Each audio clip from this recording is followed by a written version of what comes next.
নমস্কার বন্ধুরা, আরও একবার আপনাদের স্বাগত জানাই স্পোর্টস আড্ডা চ্যানেলে। আজ ২৬শে মার্চ ২০২৪। আইপিএল ২০২৪-এর ৭ নম্বর ম্যাচ খেলা হলো চেন্নাই সুপার কিংস বনাম গুজরাট টাইটান্স।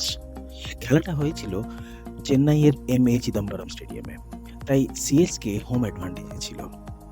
বন্ধুরা, মনে করিয়ে দিই যে আইপিএল ২০২৩-এর ফাইনালে চেন্নাই সুপার কিংস গুজরাট টাইটান্সকে হারিয়ে আইপিএল ২০২৩ ট্রফি জিতে নিয়ে যায়।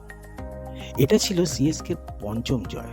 সেই জন্যে ক্রিকেটিং সার্কেলে বলা হচ্ছে যে আজকের এই ম্যাচটা ২০২৩-এর ফাইনাল ম্যাচের একটা রিম্যাচ। এখনো অবধি সিএসকে আর জিটি ৫টি ম্যাচ খেলেছে আইপিএলে। গুজরাট টাইটান্স ৩টি ম্যাচ জিতেছে এবং চেন্নাই সুপার কিংস ২টি ম্যাচে। কিন্তু আইপিএল ২০২৩ আর আইপিএল ২০২৪-এর মাঝে কিছু চেঞ্জ এসেছে। সিএসকের ক্যাপ্টেন্সি এম.এস. ধোনি থেকে ঋতুরাজ গায়কোয়াড়ের কাছে এসেছে। গত ম্যাচে ঋতুরাজ আরসিবিকে হারিয়ে একটা কনভিন্সিং জয় এনে দেয়। অন্যদিকে গুজরাট টাইটান্সের নতুন ক্যাপ্টেন হয়েছেন শুভমান গিল, যার বড় ম্যাচে নেতৃত্ব দেওয়ার অভিজ্ঞতা খুবই কম। কিন্তু গত ম্যাচে গুজরাট টাইটান্স মুম্বাই ইন্ডিয়ান্সকে হারিয়ে দিয়ে একটি চমৎকার টিম গেম প্রদর্শন করেছে। তাই টক্কর ফ্যানে হলেও হোম গ্রাউন্ড অ্যাডভান্টেজ সিএসকে পেতেই পারে।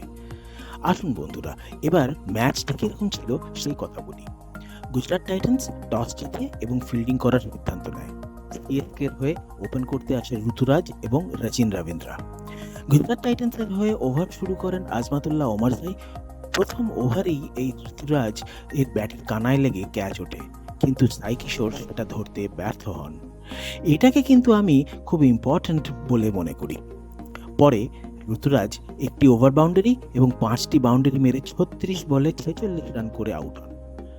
রচিন রবীন্দ্রা 3টি ওভার বাউন্ডারি এবং 6টি বাউন্ডারি মেরে ২০ বলে ৪৬ রান করে আউট হন।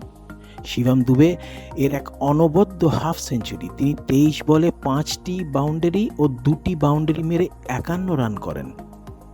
মাফ করবেন বন্ধুরা, ২৩ বলে 5টি ওভার বাউন্ডারি ও 2টি বাউন্ডারি মেরে ৫১ রান করেন।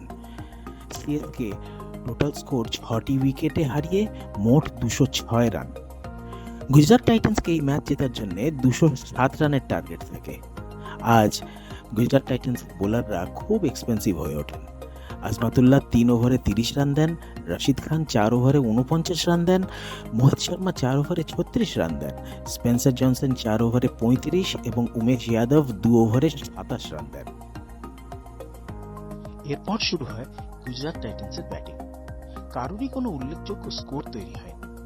ঋদ্ধিমান সাহার ২১ রান, সাই সুদর্শনের ৩৭ রান এবং ডেভিড মিলারের ২১ রান। আজ সিএসকের ফাস্ট বোলারদের ভীষণ দাপট ছিল। দীপক চাহার ৪ ওভারে ২৮ রান দিয়ে ২টি উইকেট নিয়েছেন, মুস্তাফিজুর ৪ ওভারে ৩০ রান দিয়ে ২টি উইকেট নিয়েছেন। আজকের ম্যাচটা বেসিক্যালি শুভম দুবের ৫১ রানের যে ছোট ইনিংস এবং দীপক চাহারের ফাস্ট বোলিং এবং মুস্তাফিজুরের তরফ থেকে গুজরাট টাইটান্সের ওপেনিং ব্যাটসম্যানদের আউট করা, এইটাই ছিল ম্যাচের ভাইটাল মোমেন্টস। আজ ম্যাচে গুজরাট টাইটান্স দাঁড়াতেই পারল না, পুরোটা সিএসকের তরফে ঝুঁকেছিল। ৬৩ রানের জয় হয় সিএসকের। প্লেয়ার অফ দ্য ম্যাচ করা হয় শুভম দুবেকে। বন্ধুরা, যদি এই ভিডিও ভালো লেগে থাকে তাহলে অবশ্যই চ্যানেলটিকে সাবস্ক্রাইব করে একটি লাইক দিন।